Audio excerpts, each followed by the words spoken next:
Bonjour chers amis, nous allons voir aujourd'hui un exemple, un exercice sur les instructions conditionnelles, le si, sinon. D'accord? N'oubliez pas de vous abonner si vous aimez la vidéo. Alors tout de suite, on va voir les conditions et leurs contraires. Par exemple, vous avez la condition suivante, A égale à B. Est-ce que A égale à B? Ça c'est pas reçoit, hein, c'est est-ce que A égale à B? On fait en général, si c'est en programmation, si dans le langage on met double égal. Est-ce que A égale à B? Le contraire de A égale à B, c'est A différent de B. A inférieur à B. Son contraire, c'est quoi? C'est A supérieur ou égal à B.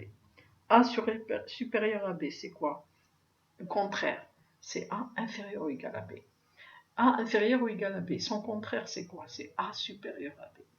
A supérieur ou égal à B, le contraire, c'est quoi? C'est A inférieur à B. Juste une remarque.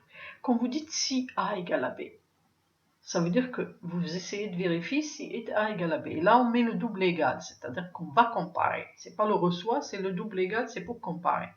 Donc, si je crie si A égale à B, ça veut dire que quand j'exécute ça, je fais après alors, ça veut dire que A est égal à B. Mais si je fais le sinon, ça veut dire que A n'est pas égal à B. Donc, A est différent de B. Le fait de faire sinon, d'exécuter le bloc sinon, ça veut dire que le bloc si n'est pas vérifié. D'accord? On n'est pas entré après le alors. Alors, ici l'exercice, qu'est-ce qu'il demande? Écrire un algorithme qui calcule le maximum de 3 nombres quelconques. Voilà les cas que nous avons. Premier cas, A, on cherche le nombre, vous avez 3 nombres, par exemple A, B, C. Et ces nombres quelconques, on va dire que c'est des réels. On cherche le maximum. Donc on a plusieurs cas. Alors, soit le premier cas, vous avez A inférieur ou égal à B, A inférieur à B et B inférieur à C. Le maximum c'est qui? C'est clair, c'est le C. On peut avoir aussi A inférieur à C, mais le C est inférieur à B. Et dans ce cas-là, le maximum c'est qui? C'est B. On peut avoir aussi B inférieur à A inférieur à C. Et le max ici, c'est le C. On peut avoir B inférieur à C inférieur à A. Le max, c'est A. On peut avoir le C inférieur à B inférieur à A inférieur à B. Le max, c'est B. Et C inférieur à B inférieur à A. Le max, c'est A. Regardez, on a essayé toutes les combinaisons. On a commencé avec A, on avait B inférieur à C, ensuite C inférieur à B. On a fait B inférieur à A, on a commencé avec le B, ensuite A inférieur à C, C inférieur à A. Et ensuite, on a commencé avec le C, A inférieur à B, B inférieur à ça. L'algorithme ici, vous avez, premièrement, l'algorithme ici, c'est, vous voulez, on cherche le maximum. On va faire une comparaison, mais on cherche, le but, c'est chercher le maximum. Rappelez-vous ça. Var A, B, C, c'est les 3 nombres quelconques. Et le max, c'est le résultat qu'on veut obtenir. Et là, c'est des nombres quelconques, donc on va dire que c'est des réels. Début de l'algorithme, lire A, B, C, ça veut dire qu'on va donner les valeurs de A, B, C au clavier. Ensuite, si A est inférieur à B, si cette condition est vraie, alors, qu'est-ce qu'on va faire? On va entrer ici. Il nous reste à vérifier la relation de B avec C. On va dire si B inférieur à C. Ça veut dire quoi? Si on vient après le alors, ça veut dire quoi? Ça veut dire que A est inférieur à B et B inférieur à C. A inférieur à B et B inférieur à C. Dans ce cas, le maximum, c'est qui? C'est C. Donc, max égale C, écrire max. Sinon, ici, sinon, le max c'est B. Pourquoi on dit le max sinon, le max c'est B? Parce que ce sinon-là, il se rapporte aussi au plus proche. C'est l'algorithmique nous dit que le sinon se rapporte aussi le plus proche. Dans ce cas-là, le plus proche, c'est celui-là. Ça veut dire le contraire de ça. Le contraire de B inférieur à C, c'est quoi? C'est B supérieur ou égal à C. Rappelez-vous tout à l'heure. B supérieur ou égal à C. Donc, nous avons B supérieur ou égal à C et nous avons aussi A inférieur à B. Pourquoi? Parce qu'on est entré dans le bloc alors. Et si on est entré dans le bloc alors, ça veut dire que A est inférieur à B. D'accord? Donc là, on est jusque là. A inférieur à B, c'est vérifié. Et ça, c'est pas vérifié. Donc on est venu ici. C est inférieur ou égal à B. Donc le max ici, c'est qui? A inférieur à B et A inférieur à B et C inférieur ou égal à B. Donc on est, le max ici, c'est notre cas, c'est le B. D'accord? Parce que le B est supérieur aux deux nombres, B supérieur à A et B supérieur ou égal à C. Donc c'est le B de toute façon. Le sinon ici, regardez, si A inférieur à B, sinon si A inférieur à C. Ça veut dire qu'on est passé le contraire de ça. Le contraire de ça, c'est quoi? C'est A supérieur ou égal à B. D'accord? Et en plus, c'est pas la peine de dire sinon si A supérieur ou égal à B, parce que le fait de faire sinon, ça veut dire que ça, c'est pas vérifié, ça, c'est faux. Donc, on va passer à ça. Sinon, si A inférieur à C, on va comparer le A avec le C pour savoir qui est le max. Et là, dans ce cas-là, qu'est-ce que ça veut dire qu'on a quoi? Qu'on a le B, qu'on a, quel cas ici?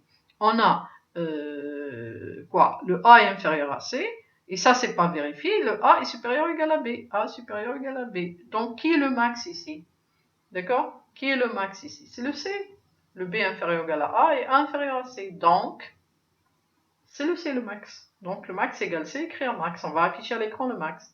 Sinon, ça veut dire que ni ça ni vrai, ni ça ni vrai. Ça veut dire que A est supérieur ou égal à B et A est supérieur ou égal à C. Donc, ça veut dire le max, c'est qui? A supérieur ou égal à C, A supérieur ou égal à B.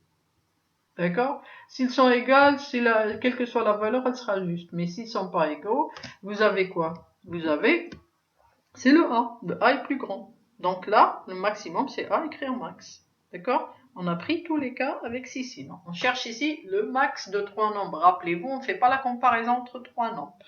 D'accord? On fait la comparaison juste dans le but de faire le max. La comparaison, c'est autre chose. C'est un petit peu différent, il faut plus détailler. Alors, on va tout de suite aller à quoi? On va tout de suite aller à Python et essayer le programme. Regardez ici. A égale float, c'est un réel. Donc, on écrit float, input, premier nombre. Ça veut dire on va saisir au clavier input, la première valeur au clavier. Comme c'est un caractère de caractère, donc on va la transformer en réel. C'est float. On va faire ça avec A, avec B et avec C. If A inférieur à B, if B inférieur à C, le deux points ici c'est pour faire le bloc de conditions et les instructions qui sont ici suite pour B inférieur à C. Et ça c'est le else de B inférieur à C, voilà ce cas-là, le max c'est B. Else if, c'est on écrit L if en Python, c'est le contraire, ça veut dire A inférieur à C, et on va écrire les instructions. C'est juste une traduction, prenez le temps de revoir le code de l'algorithme et ça, vous allez voir que c'est juste une traduction. On va exécuter, d'accord?